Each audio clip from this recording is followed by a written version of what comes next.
Today's my topic is explain and comment upon Dryden's definition of drama.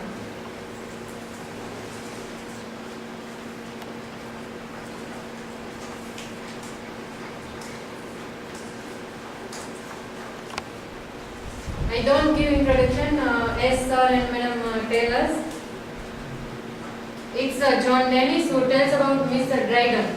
Mr. Dryden was a very good critic and also English dramatist and poetic.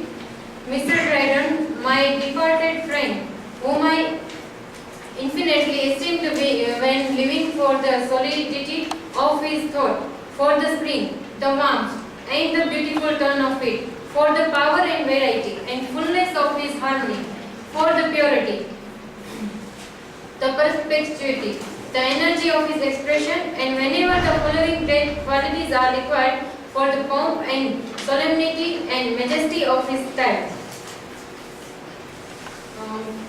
Before I go my topic, let's see the definition of drama.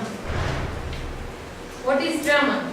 Drama is the specific mode of action represented in performance. The term comes from Greek word. Its meaning, this is my mistake. Its meaning action, which is derived from the verb meaning to do or to act. What's Dryden's definition about drama? He says that drama is a just, means exact and lively image of human nature, representing its passions and humors and the change of fortune to which it is subject for the delight and instruction of mankind. In his book, The Essay of Dramatic Poesy, Dryden treats drama as a form of imaginative literature, and hence his remarks on drama apply to poetry as well. According to his definition, is an image of human nature, and that the image is just as well as lively. By using the word just, Dryden seems to indirectly that literature it is a not reproduces human actions. He says that according to his definition, we can say he insists on the word just and lively image of human nature. In support of the words, it must be admitted that the material of all topics is drawn from a society. The society is made of mankind or living things, and without them, society is nothing.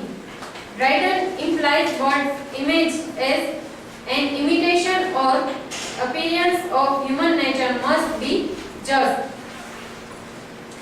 He also added that it's not only just, it's also be lively.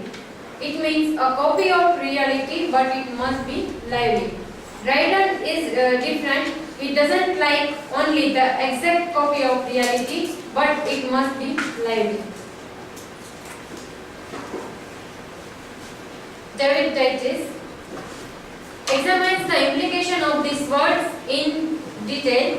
In his view, the image of human nature implies that drama or imaginative literature in general shows people acting in such a way as to reveal what they are like. Dryden seems to be emphasizing the appearance of human action, quite untroubled by Plato's notion that do simply to imitate and imitation. Means David Digges expressed in his words that the image of human nature is simplified for drama as well as imaginative literature, which shows the acting of people in such a way as to reveal what they are like.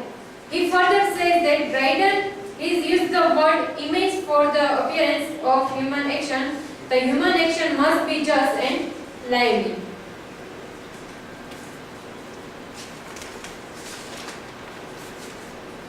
As Plato described the imitation of copy. He is not different, but he adds the word lively. In poetic imitation, the word just is not sufficient, but the word lively must be added. Lively means interesting. David Digges interprets it as interesting. When R.S. Scott James takes it as a lively to mean beautiful and so delightful, the poet is a maker or creator, and he aims at making something more beautiful. By this, Scott says that R.S. Scott James agrees and interprets it is a beautiful and satisfactory. Such interpretation admits that the poet is a maker or a creator. He finds a material, works on and makes it beautiful by heightening its quality. By this, we can say that when poets are creating a poem, they describe the things, but when they are writing the poem, they give much and more images which can show us the actuality of the poem. John Dryden gives value to labor. If one remains it is a rough as it was, it must be a rough work with a tribal value. If it is a represented lively, the work would be lively and the poet would be valued. By this, John Dryden tries to say that how can poets get response from reader? What is the role of imagination? Dryden is really a great critic and supporter of imagination. In his age, he is rather different from all poets. He calls imagination as a special faculty of a creative artist without rules and regulations. It enables the artist to create the work of beauty that makes him distinctive. Imagination is like a polisher that makes the material elegant, means much and more interesting. The writers or creative artists don't hold the imagination of same power. Means each writer and each poet have their own idea and their own imagination. Each has his own and it brings something different and peculiar in his works. According to Dryden, it's an inherent element that is found different in Shakespeare, Johnson and Fletcher. What is the function of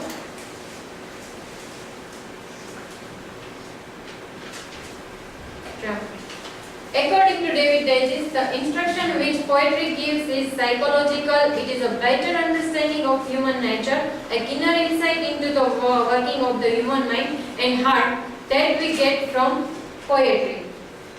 The instruction means the role of its function.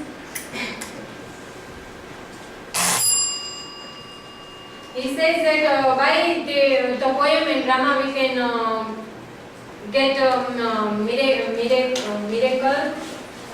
mirror of the society. Learned critic writes we obtain a just and lively image of human nature by representing its passions and humors and by change of fortune to which men are subject. Here humors means not loving but the state of mind and the mental characteristic.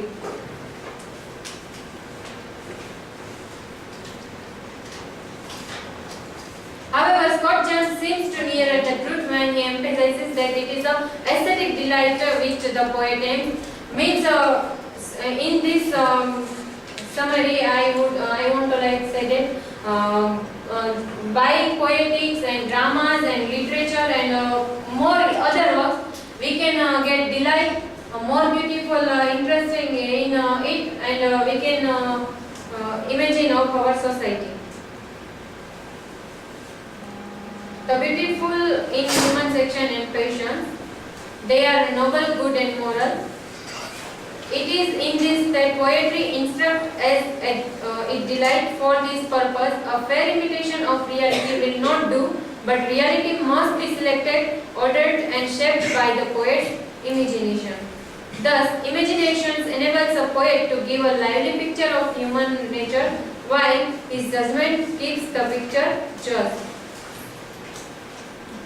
Thus, at last, I want to say that for Dryden, liveliness is more important than justness.